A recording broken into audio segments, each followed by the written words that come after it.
Nós temos pouco tempo para perguntas, porque nós avançamos bastante no horário, mas as perguntas convergiram para um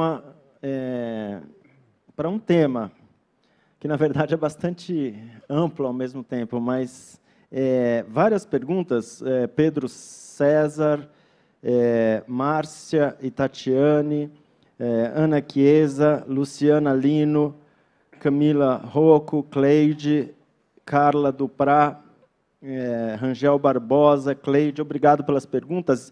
E o que essas perguntas estão querendo saber, essas pessoas, se tivermos que melhorar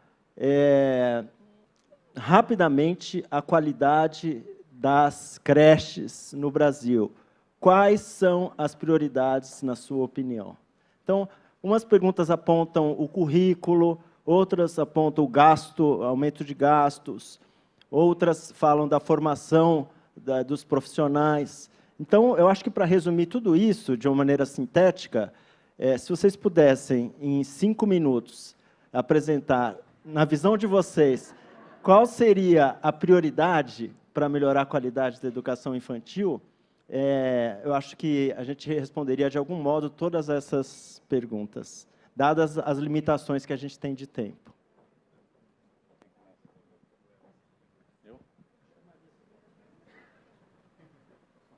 Bom,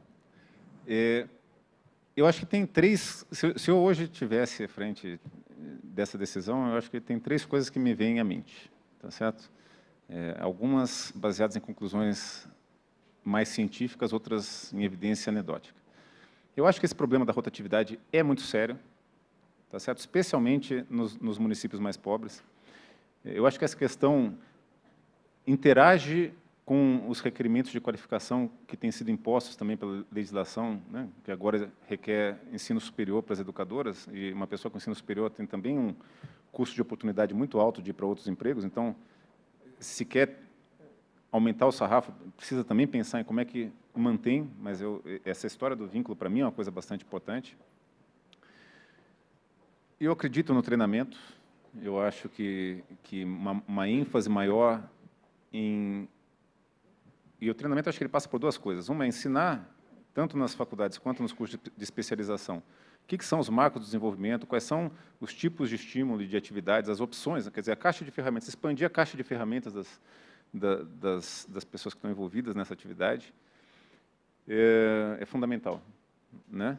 Quanto também um treinamento mais prático, né? Eu acho que menos teórico. E a terceira coisa é um pouco medir. Eu sei que é controverso, mas eu acredito pouco em uma política pública que atinja a todos e não poucos, e que não passe, de alguma maneira, por medir. Porque medir é quando você comunica o que funciona, o que não funciona, é quando a sociedade se mobiliza, tá certo? Então, precisa saber como usar a medida, o que medir, né?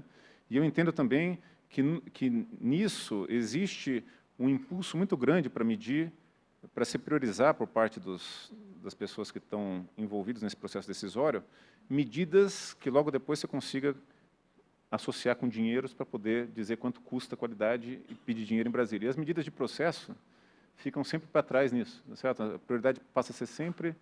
Então, eu acho que tem que medir mais, medir processo. Mesmo sendo mais caro, mesmo sendo mais politicamente polêmico, porque eu também sou professor, você também é, ninguém gosta de ter uma câmera te filmando ou uma pessoa no fundo da tua sala anotando, mas eu acho que é importante.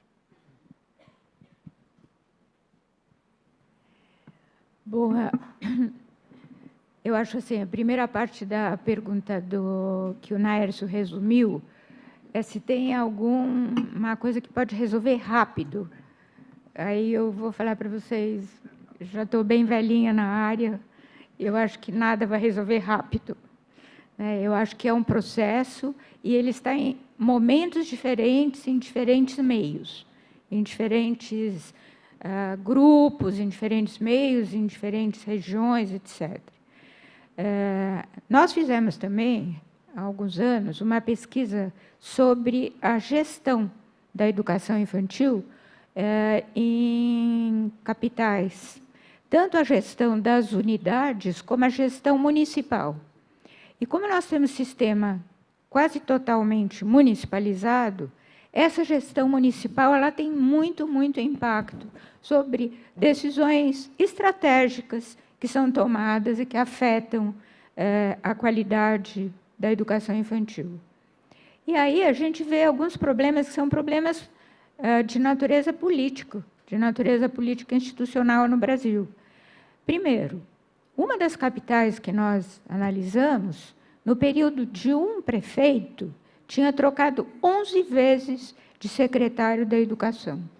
Então, nós estamos falando da rotatividade das professoras, a rotatividade dos diretores, a maioria dos diretores escolhidos por critérios políticos, não por critérios de mérito, nem pelo sistema que muitos municípios estão utilizando, de eleição, que existem vários problemas aí, mas pelo menos é um pouquinho mais aberto, mas por critérios políticos no sentido estreito da palavra. Então, ali a gente já tem várias limitações. A questão do financiamento, que no Brasil teve um avanço muito grande com a introdução do Fundo de Educação Básica, chamado Fundeb, que é um sistema que atrela o financiamento ao número de matrículas, então ele já conseguiu equalizar um pouco algumas desigualdades no nível dos estados, mas não no nível nacional. Então, esse sistema ele tem um controle na saída do dinheiro, mas ele não tem controle nenhum no emprego do dinheiro. Então, na saída ele tem um controle, o dinheiro sai em função das matrículas existentes, mas ninguém vai depois ver se realmente o dinheiro que saiu para a educação infantil foi utilizado na educação infantil e não foi utilizado em outra etapa educacional ou em outra coisa. Então, nós temos aí alguns problemas estruturais. No nível das unidades, a nossa pesquisa mostrou também uma coisa interessante. Naqueles municípios onde existe um profissional, que no Brasil se chama coordenador pedagógico, orientador pedagógico, que seria um pouco aquele mentor, não é, que foi mencionado, só que ele faz parte da equipe da unidade e que supostamente deveria estar conversando com os professores sobre o seu trabalho, observando as salas, observando o trabalho dos professores, dando retorno, etc. Muito poucos coordenadores pedagógicos, pessoas que ocupam essa posição, fazem isso. Quer dizer, a sala do professor, o professor com a sua turma, seja ele professor, seja um sucedâneo, que se chama auxiliar, que daí não precisa ter formação nenhuma, isso é uma caixa preta, é um domínio do professor, isso é uma questão cultural nossa. Até a própria pessoa que tem por função supervisionar a atuação do professor na unidade não se sente com autoridade para isso. E muitos dos coordenadores pedagógicos que responderam ao nosso questionário fizeram a seguinte observação no final: muito obrigada por dizer para a gente o que nós devemos fazer. Isso por causa das perguntas que tinha no questionário. Então, isso mostra que aquele profissional nem sabe o que ele precisa fazer naquela posição, né? E que não se sente com autoridade para isso.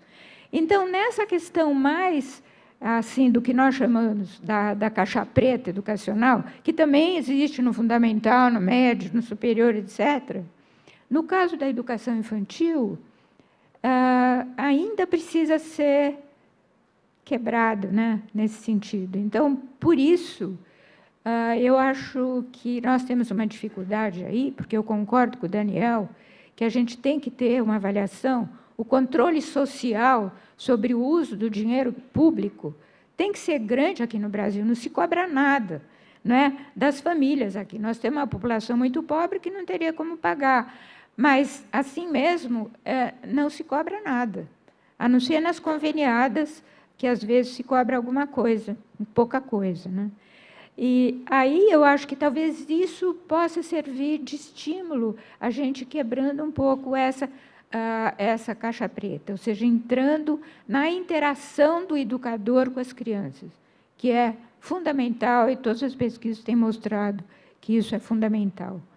E a questão também, que eu concordo com a análise do Daniel, em relação a esses resultados que vêm de outros países, tipo assim, o tamanho da turma não influi, a qualificação do professor não influi. Vejam bem, aqui, claro que nós estamos falando de dois exemplos extremos, né? O Brasil e a Suécia.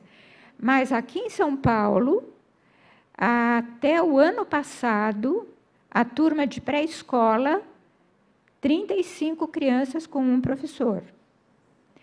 Para esse ano, foi mudado para, no máximo, 29 crianças para um professor. Vejam, são crianças pequenas ainda, crianças de 4 anos, crianças de 5 anos.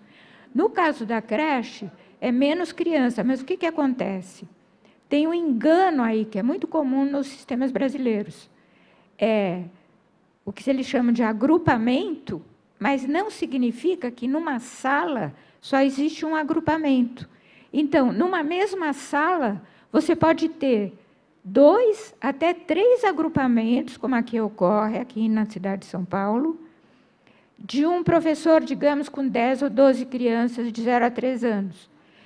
E o que ocorre? As pesquisas têm mostrado isso também. Os adultos interagem entre si. Eles não interagem com o seu agrupamento. Isso é humano, né? E, então, é preciso distinguir o que é a quantidade de adulto por criança do que é a quantidade de turma, de criança por turma. É uma diferença sutil, mas ela é muito importante na prática. Então, a gente vê que são muitos elementos em jogo, alguns mais estratégicos que você pode incidir através de políticas, e aí a gente cai no problema da segmentação, da municipalização, porque os municípios têm autonomia no Brasil, né? Os municípios não são obrigados a fazer nada, não é? Você tem que induzi-los a fazer algumas coisas, e também a questão de que você tem múltiplos fatores, alguns estratégicos e outros muito sutis, muito de qualidades nessa caixa preta do adulto e as crianças que ele se ocupa.